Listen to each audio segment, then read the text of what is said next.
Hey everybody, Jane here. Please excuse my voice. I am getting over an upper respiratory infection, but I wanted to come to you and talk about my goals for 2020. This video possibly could be a little bit long, and I actually have a couple different categories of goals. So I am going to put in the description section the timestamps for the different sections, so that if you only want to hear about my goals relating to reading or relating to YouTube, you can just go to those sections. So 2019 was a really rough year for me all around. I had a lot of health problems, particularly mental health problems, and I didn't get a lot of the things done that I wanted to do nearly as much last year. So this year I'm hoping is going to be a much better year, and I'm really excited for what 2020 can bring. I'm going to start with my one personal goal of the year, and that is a much bigger focus on self-care. And last year, one of the challenges I had, and I frequently have, is that I tend to overdo it, and I tend to push myself too hard. And I don't always take the time out I need. I don't always take time out for fun. I am one of those people who I am really goal-oriented. I am, I'm hungry for the things that I want in life. And while that is a great thing, I also tend to burn out. So this year, 2020, I want to make sure I am being mindful of self-care. I've started playing an online game, so I will make sure that every day I take some time to play and have fun. And that's a huge deal to me because I was going for long periods of time where everything felt like work. And it's kind of a challenge when so much of your hobbies are tied into work. So when I was growing up, writing was my passion, and writing is what I did for fun and to pass the time. Writing is still something I love to do, but there's a lot more pressure on it because I also do it as a job.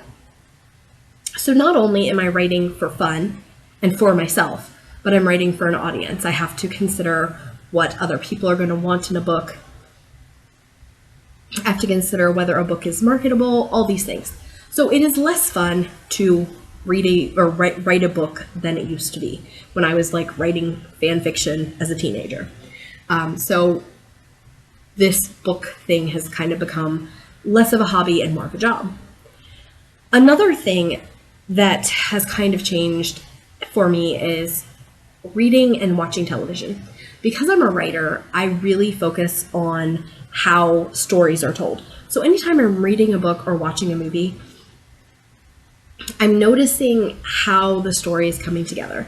And it's hard to just sit back, relax, and enjoy those things.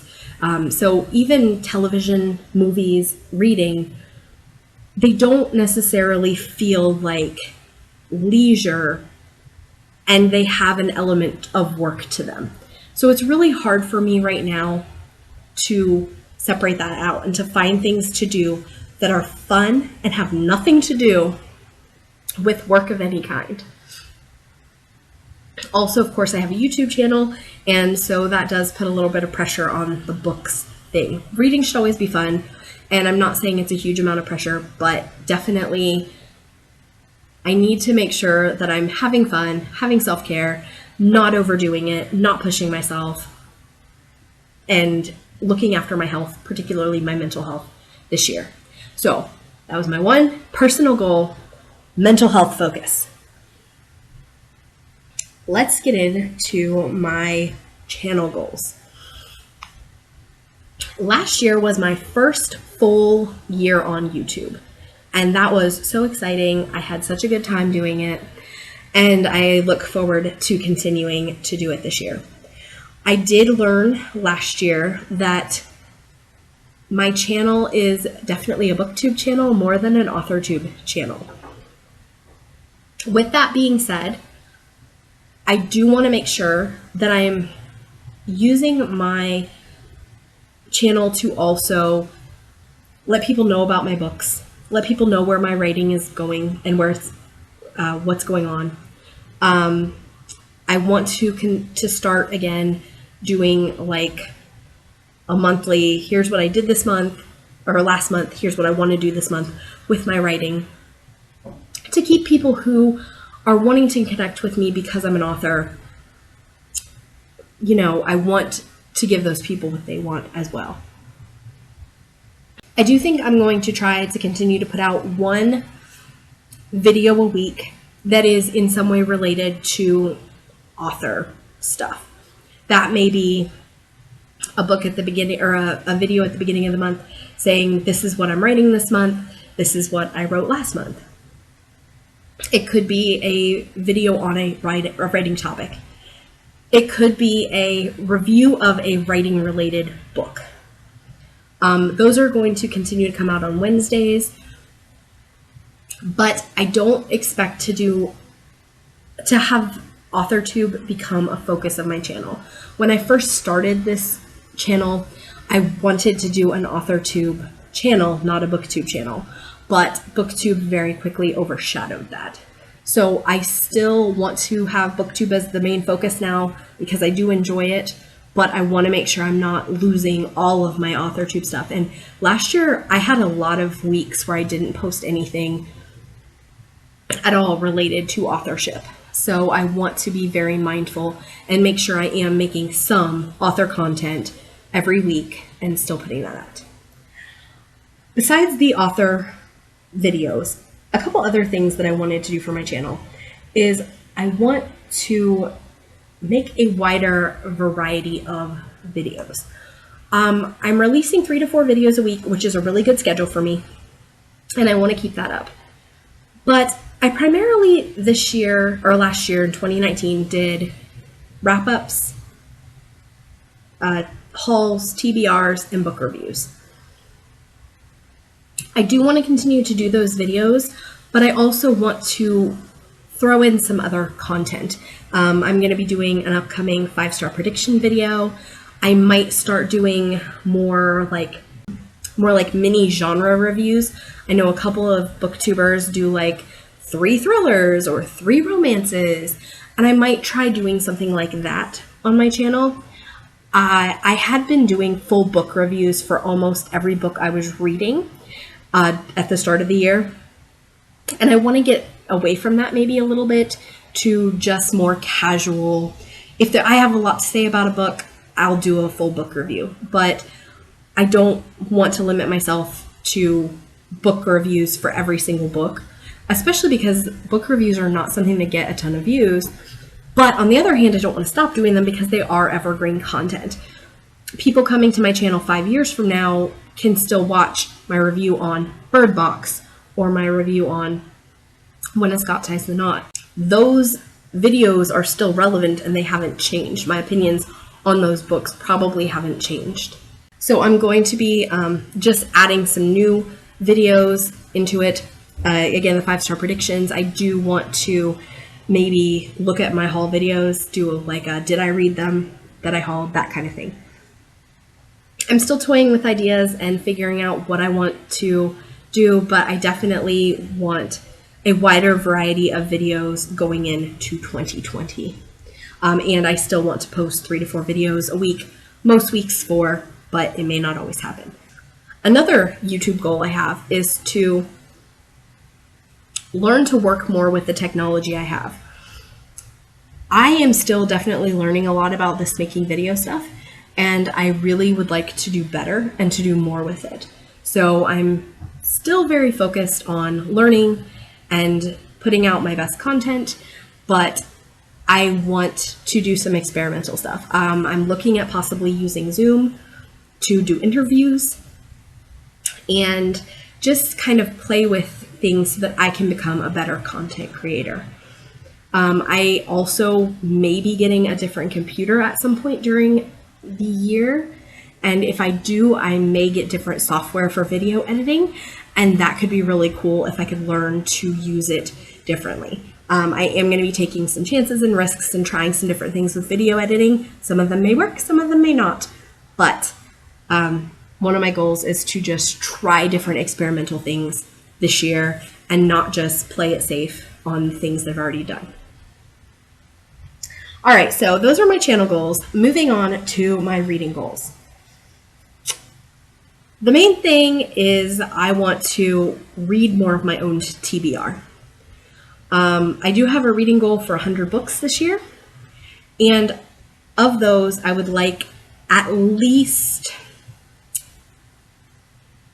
a quarter of them, so 25 books, to be from my shelf.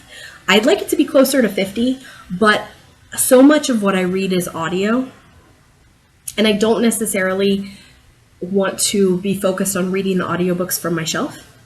But I really want to make sure that a lot of the books that I'm reading this year, at least 25, which would be a quarter of the books I'm reading, are from my physical shelf. I'd like that number to be higher, to be honest, but I really need to start trimming down my shelves. There's too many books I own. And last year I had the goal of reading a book a month from my physical shelf, which would have been 12. And this is more than doubling that goal. So at least 25 books from my physical shelf. If I could get closer to 50, that would make me super happy. In that spectrum area related to that, I also want to get better at reading ARCs quickly and gifted books.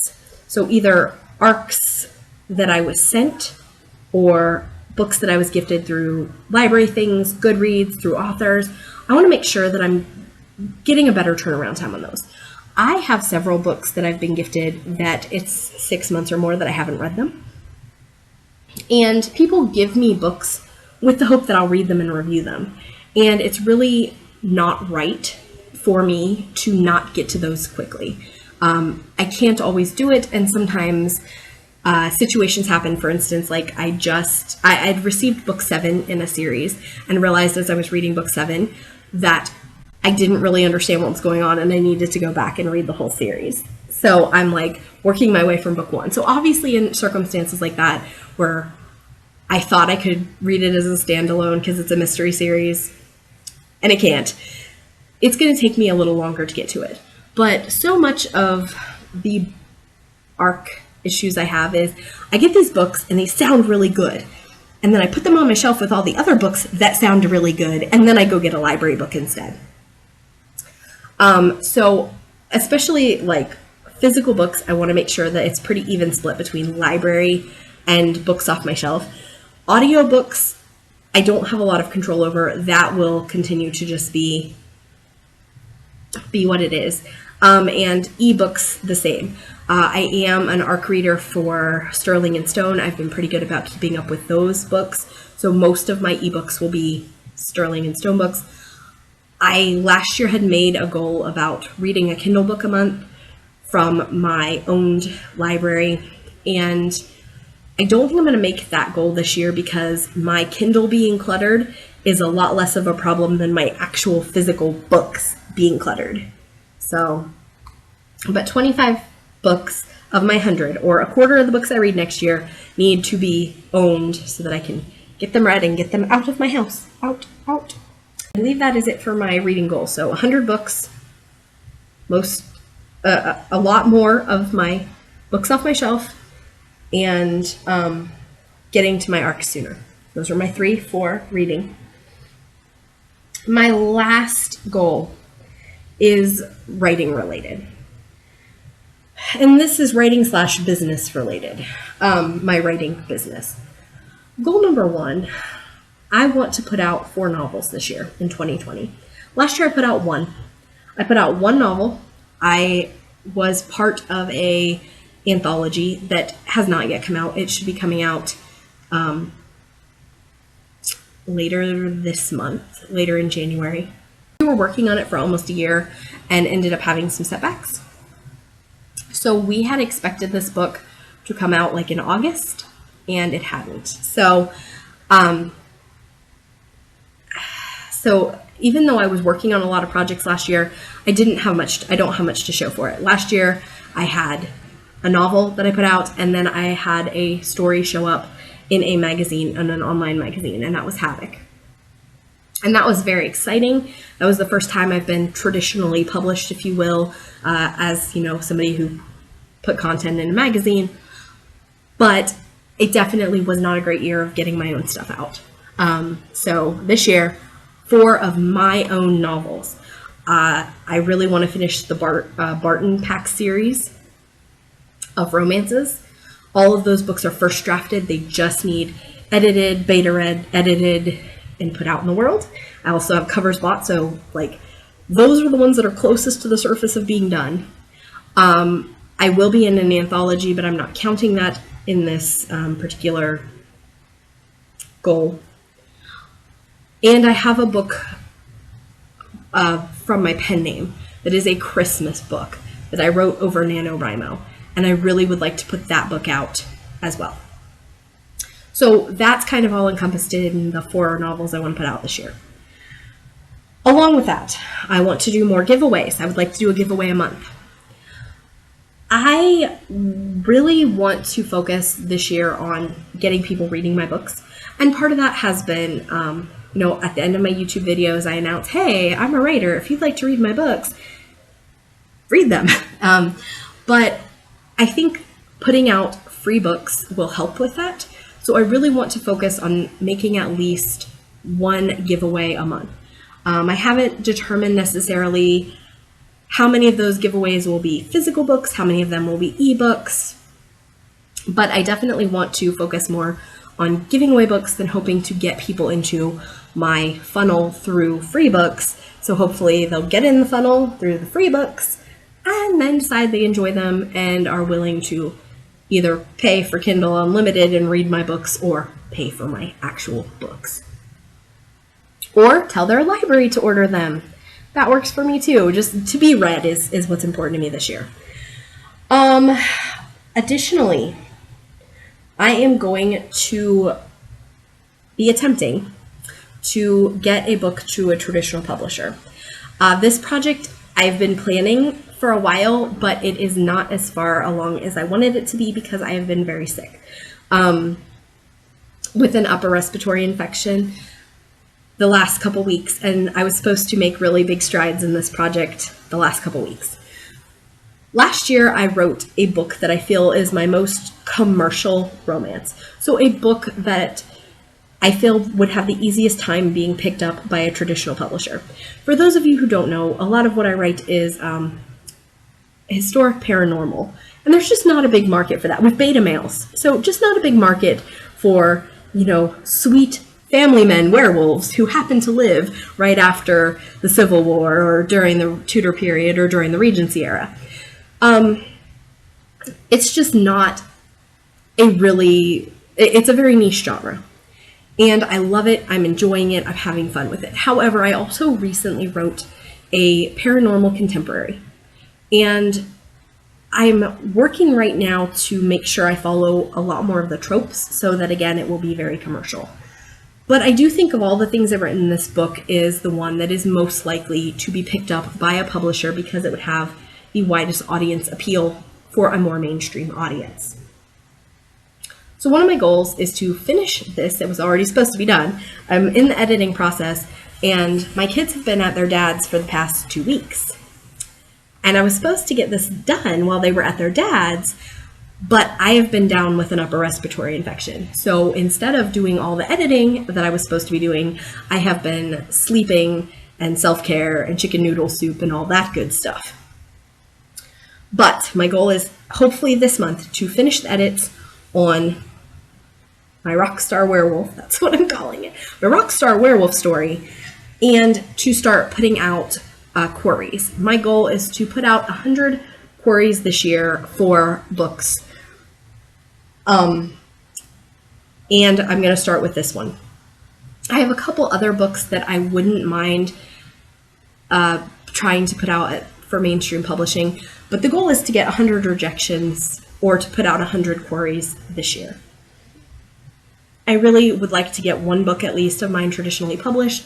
I don't think, because of how niche my genres are, that I will become a traditionally published author and that will take over my writer business. I mean, it could, but because of how niche my work is, I would be really surprised if that happened. But I really want the experience at least once of traditional publishing, just so that I can know what it's like and what it's about.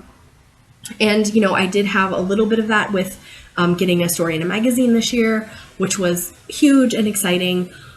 But I would like to have a novel traditionally published and just see how that is. The last goal I have, and this one is a little bit of a rough one, but that is to make some decisions about my future in ghostwriting.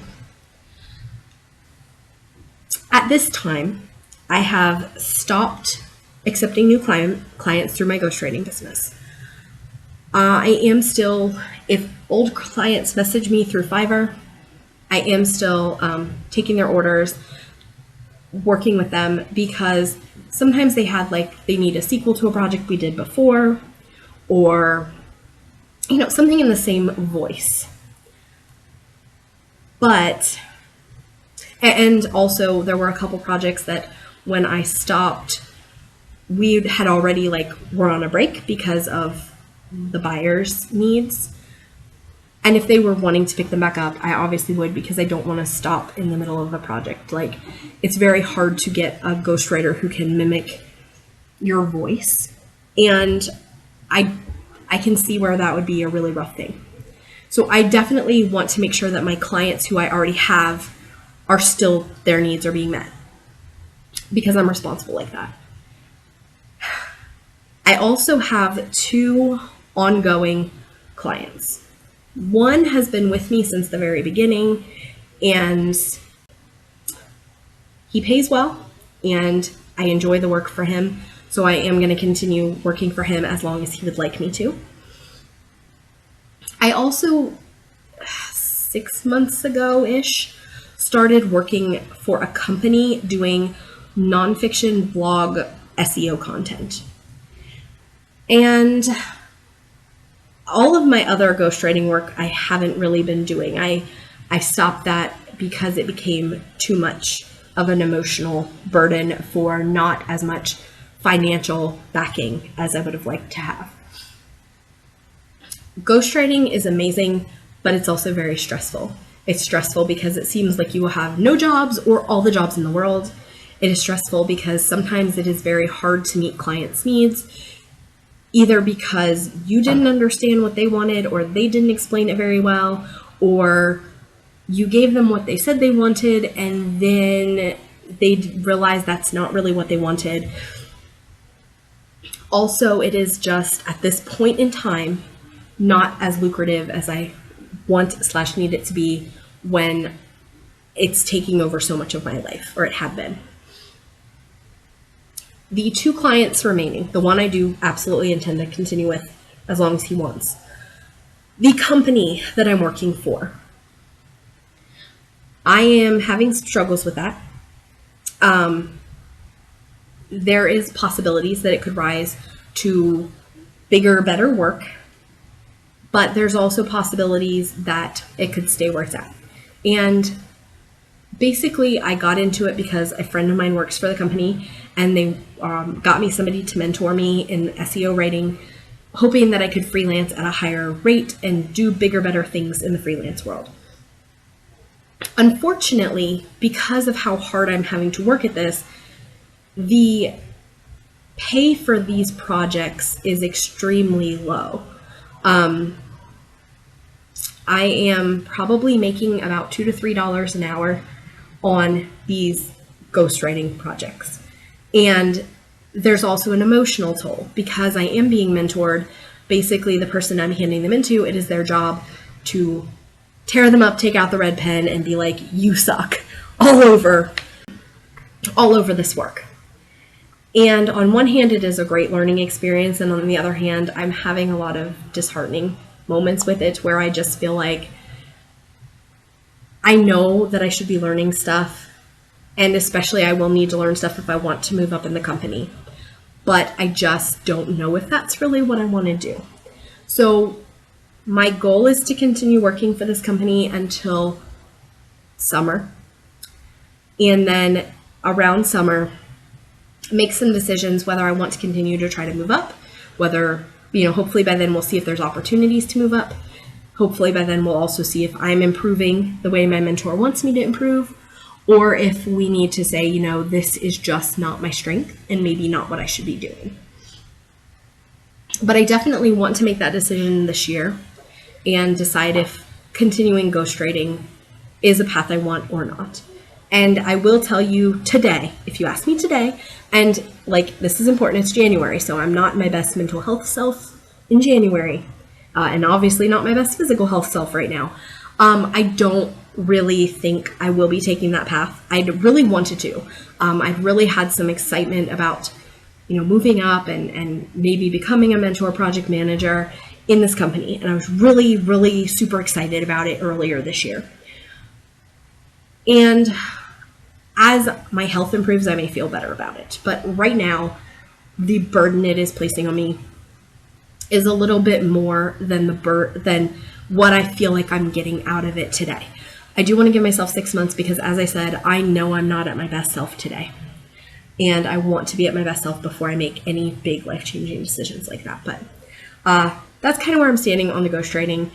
I do want to make a decision about that this year, though, and decide if I'm going to reopen up my Fiverr ghostwriting business or if I'm going to, at some point, close it down the rest of the way and maybe even take off my account permanently instead of right now, I'm just my gigs are not active, but if somebody messages me, I am still doing their work.